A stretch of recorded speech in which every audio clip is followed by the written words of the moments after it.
Hey everyone, so I'm not gonna lie, I have a good amount of anxiety right now. I did promise myself that I would stay calm today through this video, even though this new rebrand and product launch from DevaCurl definitely has me feeling some type of way after all of the years of work that I've done in trying to educate people on the harm that DevaCurl did to me and to my hundreds of clients, and now, as we know, to a lot more people than that, with a Facebook group of over 50,000 people in it sharing their issues. We know that this problem is much bigger than me, but I have been the loudest voice about this issue for the past almost 2 years now. And today, DevaCurl launched a few new products, but mostly they did a major rebranding, repackaging of their products. Still plastic, but a different look. And they say they've been working on this for 3 years. I started noticing issues with the products, with my hair and my clients, like I said, about 2 years ago. Were there problems before that 2 years and we were blaming it on other things? I have reason to believe so, because there were some mysterious things going on with our hair, but it took until July of 2019 for me to make the connection that the products I had trusted for 4 years might have something to do with it. And that's when I made my first YouTube video saying that I couldn't continue to use these products and feel comfortable recommending them until I talked to DevaCurl about what might have changed. And the rest is history that a lot of you are familiar with, and some of you are not familiar with maybe at all. So I do have playlists on this channel where you can watch a lot of those videos. I have posts on Instagram at steph.marrow, where you can see my old Instagram posts about it and how those posts have evolved from when I first was trying to figure out what was going on and thought the problem was maybe just too much moisture or something, even though it worked for my hair for 4 years, to finding the bald spots and realizing the severity of the damage, to now what I believe is understanding that there's chemicals in these products that weren't ever supposed to be in the formula, that I believe leached or transferred from the packaging of the product, the plastic, into the product itself. So if you don't know anything about the harmful nature of plastics to human health and not just to the environment, they are petrochemicals, which means they come from natural gas and crude oil, and gasoline is not good for the human body. I'm sure you probably assumed that, but you might have not known that there are chemicals in plastic from gasoline, crude oil, natural oil, crude oil and natural gas that can actually end up in your shampoos, your conditioners, your styling products, and your food and your beverages, and then they end up in your body. And those low dose exposures over time can cause serious physical damage, not just hair loss and damaged hair, but actual internal damage. These are the things that me and my clients and so many others suffered from using DevaCurl products after years of trusting them. Some of us suffered it slowly over time. Others just used the product once and suffered. It really depends on the level of chemical in the product, which would vary depending on if the products were exposed to heat, how many times were they exposed to heat. These are things that happen in storage before you even buy it. Yeah, that's the main thing, like distribution channel stuff, like transportation and storage, because when plastic is exposed to heat, it transfers more chemicals into the product. So, but that being said, plastic can also leach into products without heat exposure. There's no evidence that any plastics are completely safe without heat exposure. So there's definitely a lack of research. I'd love to go back to college and become a researcher who could, put these studies together and do the testing that we need to prove that plastics shouldn't be allowed as a packaging option for our personal care products, food, or beverages until they create a plastic that is safe for human consumption, since we are consuming the chemicals from our packaging when we use plastic because of leaching. So some other news that came out today was, about them finding PFAS chemicals in makeup. This could also be due to packaging, because PFAS is one of the types of chemicals that's used to make certain kinds of plastics stronger and harder to permeate or penetrate, so that the product doesn't absorb into the plastic, and those chemicals harm the environment, but they also harm human health. So I just found out about DevaCurl doing this rebranding just a few days ago. They deleted all their old content on Instagram. I don't follow them. I didn't notice that. They have restricted my account on Instagram a long time ago, so I can see all their stuff. They didn't block me. I could comment, but I don't, because I know that no one can see it because I'm restricted. But I did notice they deleted all their old content, and then they've been teasing this new big surprise for about 3 days now, I guess. Today was the launch. And I guess they're trying to grow their influence on TikTok. So they did their first teaser on TikTok, and then they're trying to drive their Instagram followers to TikTok. We'll see how that goes for them. I don't TikTok. Sorry guys, I barely have time for the social media that I already do. So I'm gonna go through this website. This is the DevaCurl website. They just launched it, updated the website a few hours ago this afternoon, and now it no longer says that the products are not available right now. Yesterday you were actually able to buy the old products still at a discount. Now they're saying that the old products are no longer available, although I believe they're still in Ulta, Sephora, Amazon, and any other third-party retailers that they sell through, authorized or not, but they're not available on DevaCurl.com right now. Why they decided to do that, I'm not sure. If I was them, I would have taken those products off the shelves back when they realized something was wrong, and just said, okay, we're gonna do a rebrand, and so we're doing a recall because we want to rebrand. I have no idea how they could have saved themselves from the situation getting as big as it did. I'm not a product line owner, so I don't know what decision I would make in this situation. What I do know is that I definitely wouldn't just continue selling the products knowing that so many people were experiencing physical harm. Lucky for them, the FDA did not interfere, and they likely never will. But even if they did, they don't actually have the authority to force a recall of the products. It would have to be a voluntary recall by DevaCurl, which technically would be by Henkel. Henkel has been the conglomerate owner of DevaCurl since November of 2019, when they were sold from Aries Management to Henkel. So I don't think they were aware of the problems that they were adopting when they bought DevaCurl, because all this was already happening. I think Aries Management managed to wipe their hands clean, handed it over to Henkel, a German beauty conglomerate that's huge. They own brands like Schwarzkopf, they're major. And maybe ever since then, they've been trying to resolve this issue without having to do a recall that cost them billions of dollars and could possibly end up substantiating as evidence that they knew something was wrong if they get taken to court. So there's probably quite a few reasons why they decided not to recall the products. They have very good lawyers. They have more money than anyone who's up against them has. So yeah, it's just little old me, and all of you, who've tried your best to help me. I appreciate you so much. A lot of you have offered really great insights and help on this journey, and the story is not finished being told, even if they try to rewrite their story by rebranding their products. All this stuff that's going on is going to be seen on a global scale soon, on a much bigger scale than ever before, because I've been working on a lot behind the scenes, not on social media. Okay, so here's their new website. They have a little video, 10 seconds, of getting you hyped up about the new DevaCurl.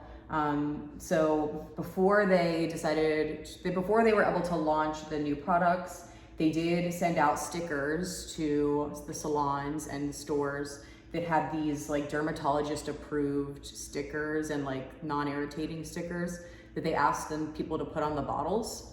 Now they have an actual label that comes on all of the bottles that says dermatologist co-developed, and it says made without SLS, SLES, sulfates. So it doesn't say without sulfates. SLS and SLES are the two buzzword sulfates that we're supposed to avoid. I'm not sure if there are other sulfates that are bad. Those ones are very drying. They're bad because they're drying.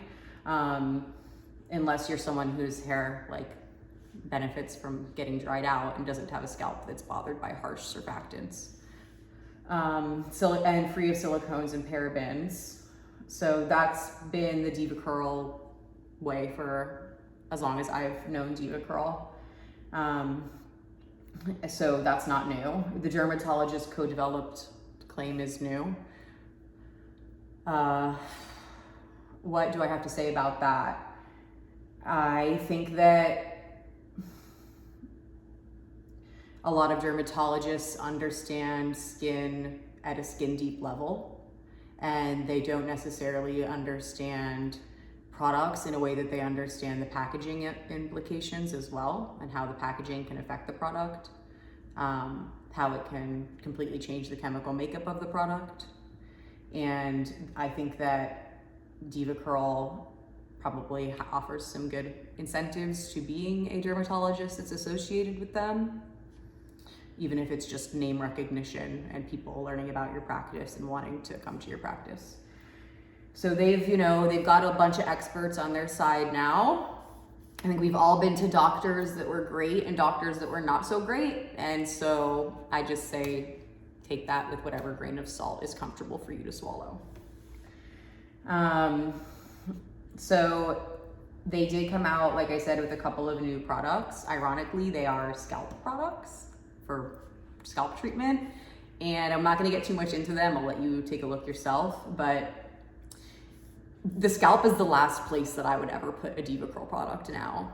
Hair is dead cells. It's not connected to the body by the bloodstream. So what you put on your hair, as long as it doesn't touch your hands or your body or your scalp, which is your skin, that's a living part of your body, and anything that touches your skin can absorb into your body and into your bloodstream, especially your scalp. Your scalp actually carries more blood vessels close to the surface of the skin than any other part of the surface of your skin. So what you put on your skin and scalp can affect your health. And I also consider hair loss to be affecting your health, because hair loss actually happens inside the body, inside the follicle, when the follicle releases a hair strand prematurely, or the hair growth cycle is put to a stop permanently or temporarily. These are internal health changes. Whereas hair is a fabric, it is more like a towel than it is like a finger. It's not a living part of the body.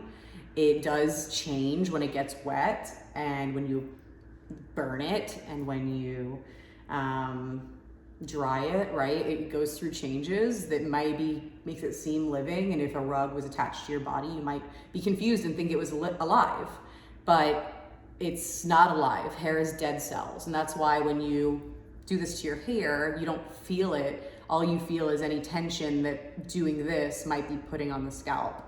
It doesn't hurt you when you cut your hair because it's not alive. It's not a living part of your body. So you need to be the most particular about the hair products that you use that are going to come in contact with your skin or your scalp, because your health is the most important part of all of this, right? When it comes to selecting products for anything, your health has to be taken care of first, especially because everything we see on the outside is a result of what's happening on the inside. So it takes a healthy body to produce really healthy, thick hair that stays healthy and thick throughout the course of life. So that's really important. It's why I focus so much of my education and content now on helping people avoid toxins that could hurt their health. Because I realize as a hairdresser that I can't help them with these eventually inevitable problems if I don't fix the problem from the inside as well. So they kept to my knowledge, they still have all the products that they used to have. Some of them have new names. They all have new packaging. And then there's a couple of new products. The packaging is, for the most part, green It is opaque, meaning you cannot see through it. You used to be able to see through the packaging of all of the products except for Melt Into Moisture, Super Cream, and Super Stretch and Styling Cream. And now you cannot see into any of the products except for, I think, the foam, maybe some of the new products, but you can no longer see into the ultra defining gel, the gels, or the cleansers or conditioners like you used to be able to, which that was one of the things that we noticed as well, is there was a color change in the same time that these changes in our hair health were happening. Some products that actually had a color, like Low Poo Delight, that was like the only one that was yellow and not supposed to be clear. The shade of yellow looked different a lot of the time than it used to. And that doesn't mean that they changed the formula. When chemicals leach from plastic, an entire chemistry change happens. When a chemical enters a combination of other chemicals, it doesn't stay isolated. It combines with those chemicals, which changes the entire chemical makeup of that product, and you really don't know what you're getting anymore. So that might have influenced the color, it could influence the smell. One reason that companies will line the inside of cans, like canned beverages and canned foods, with plastic is because it doesn't taste like anything and it doesn't smell like anything, whereas metal, if it degraded, you would taste it and smell it. So, you know, but what it does is it makes things taste like flat or smell like flat. So most plastics don't have a really strong smell and they don't taste like anything, but they can change the flavor and they can change the smell. So I hope that makes sense. They're kind of these like silent offenders and, you know, secret offenders. That's why this problem is so big, is because it's so hard to detect. And really the only way to completely avoid it is to avoid using products that come in a plastic or have a plastic lining on the package if you're gonna put it on your body or in your body. So they're really trying to focus on like how all of this started in the salon. They're trying to bring in that original company culture, which started with Lorraine Massey 25 years ago, but hasn't been owned by Lorraine Massey since May of 2017. That's when the company became a publicly traded company, and it was sold to Aries Management, and then sold again in November of 2019 to Henkel. Okay, so they definitely have a team of stylists. They're very loyal. They love to come at me on the internet and say really nasty things to me. I never wanted to hurt their business. It wasn't the intention of this. I was a DevaCurl stylist myself. I trained at the academy in Soho. I was gonna work with the company on a professional level and only didn't because I didn't want to travel. And I spoke a little bit of a different language when it came to talking about curly hair than they did. Ironically, I used to get criticized on YouTube. People used to say that I secretly worked for DevaCurl, and that's why I only used DevaCurl products. I only used DevaCurl products at the time because they worked, and I didn't understand what really made products safe or unsafe. I just thought if it was a professional product, it was safe. That's what I was taught in cosmetology school and everywhere else. And so I didn't know any better, and so I just had a if it ain't broke, don't fix it mentality, and then it broke, obviously. So I used to be criticized for liking DevaCurl, now I'm criticized for not liking DevaCurl. Everyone thinks I have selfish interests. I mean, not everyone, obviously, not those of you who I've helped, but I mean everyone who wants to think that I'm doing this for some other reason than genuinely helping people.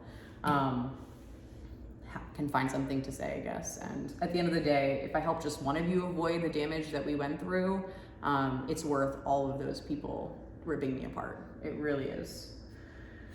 So the new Diva, fresh look, new formulas. Who's this? Scientifically rooted, dermatologist co-developed, and stylist approved. Many of our formulas now have upgraded technology with added benefits to support curl flexibility. So they trademarked something called curl flexibility. That's what you can do when you have tons of money. You can trademark and patent everything you want fast. Curl flexibility, what it means to us. Styling versatility, so your curls can take on any shape and stand up to anything. protect, revive, or reset your waves, curls, or coils with confidence. I don't know how they were able to trademark that, but they were. Seems pretty like a general concept, just making your curls stronger and easier to manage. So saying that they've enhanced their formulas, that they've renovated their products, so there are changes to the formulas. They've improved moisture hold, toning, slip, detangling, protection, fragrance, and more. Okay, so fragrance, they are still using fragrance. They said that they have limited it to just a few formulas.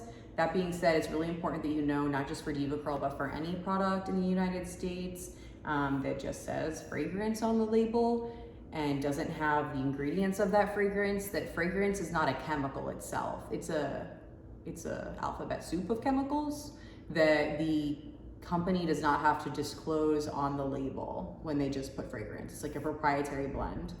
So you don't know what's in it. Basically, is like, you think you read the full ingredient list. If it says fragrance on there, you didn't read the full ingredient list. There's more chemicals. There are safe ways to put fragrance into products, but I would always want to know what exactly the chemicals are that are being used. And ideally, I prefer natural sources of scent, if there's going to be scent at all, instead of synthetic sources. So they have some new complexes to help recoil curls, repair bonds, and protect hair from future damage.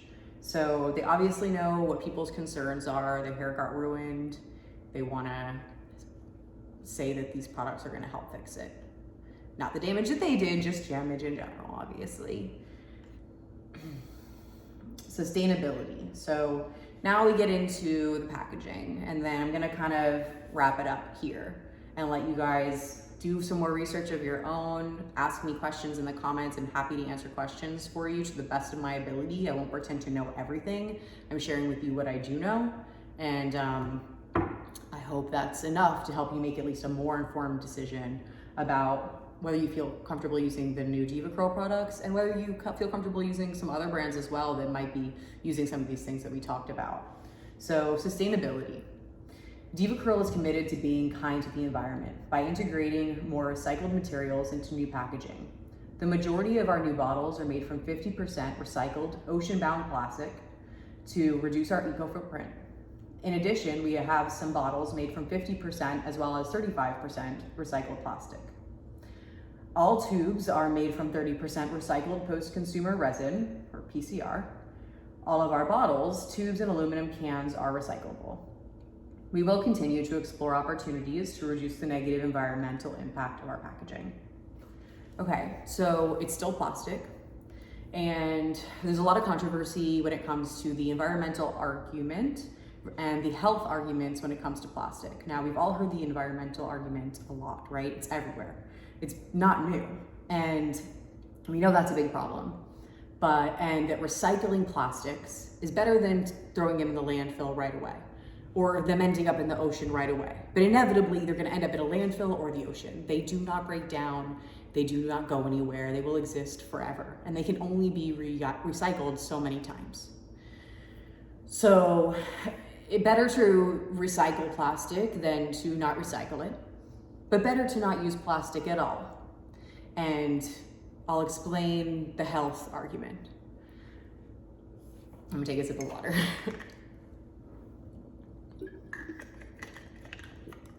Okay, so there's different kinds of plastic. There's 7 numbers, but number 7 actually sums up a lot of different plastics and mystery plastics and new plastics. So there aren't enough numbers to really cover all of the categories of plastics, especially because there's new plastics coming out all the time. Now, if a plastic is completely virgin, meaning it's brand new, it's not recycled, it's its first time being created and used, that's virgin plastic, and we know what that is. You could say exactly what chemicals are in that plastic.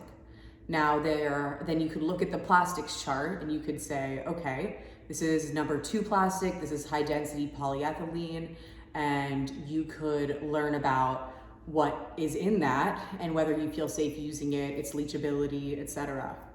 Now, when you are using a product that has a packaging that is recycled plastic, you do not know where these plastics came from. Thank you, DevaCurl. We know that they were on their way to the ocean and you saved them from ending up in the ocean, I guess. But what are these plastics? Which numbers are they? What chemicals are they made with? That you need to know to determine its safety.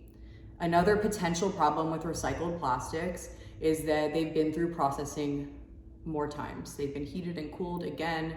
This can weaken the molecules and increase the leachability of that material, meaning it's more likely to shed chemicals into the product that it contains. So sometimes the best thing for the environment and the best thing for your health don't line up. But what does line up all the time is that plastic is bad for the environment, period, and it's bad for your health, period. And those two, that always lines up. So like plastic has got to be canceled. How do we cancel plastic? I don't think the environment is going to cancel plastic because we've been trying for a really long time. But maybe if we have the health conversation more, we can cancel plastic and save fertility and so many other issues that are being disrupted, so many processes of the body that are being disrupted and cancers that are developing because of chemicals from gasoline that are in these petrochemicals that are in these plastics and ending up in our products. So all in all, like, I encourage you, as always, to do your own research. I know a lot of you see me as a resource for following this issue with DevaCurl, and more recently as a resource for better understanding sources of toxins and guidance for how you can avoid those toxins until someday, hopefully, regulation exists that protects us so that we don't have to self-educate and self-regulate to protect ourselves. But I just want to say that this problem is bigger than DevaCurl. The really bigger umbrella of this problem is that in the United States and in a lot of parts of the world, especially developed countries, industry has more money than government. And so that money is used to influence regulation in a way that benefits companies the most. Big companies like Henkel, who owns DevaCurl. So we are the little guys. We do have to look out for ourselves. And this movement of mine has always just been an information and awareness movement. It's never been an I hate DevaCurl, take them down movement. DevaCurl is playing within the grid lines of the rules. They haven't done anything technically that they weren't supposed to do. They probably haven't used any packaging materials or any ingredients that they're not allowed to use because all of this stuff is allowed. And that's the problem here. So I encourage you to educate yourself. I encourage you to educate people around you, to speak up, to contact your congressperson, to contact them, tell them your concerns. And the reality is that safer materials for packaging already exist. They already do. And new materials that are safe could be developed, but we as the consumers have to ask for it. If we do not ask for it, we will not get it. It will stay business as usual, and we will continue to be poisoned, and all of these illnesses that are avoidable will continue to not only exist, but worsen and be carried on through generations. So I really hope that this has a profound impact on you and that you understand how big this message is and that it's not a personal vendetta. I love you all so much. Please let me know what questions you have. I'll do my best to answer them. Like I said, stay healthy, stay wise, and I'll talk to you soon. Bye.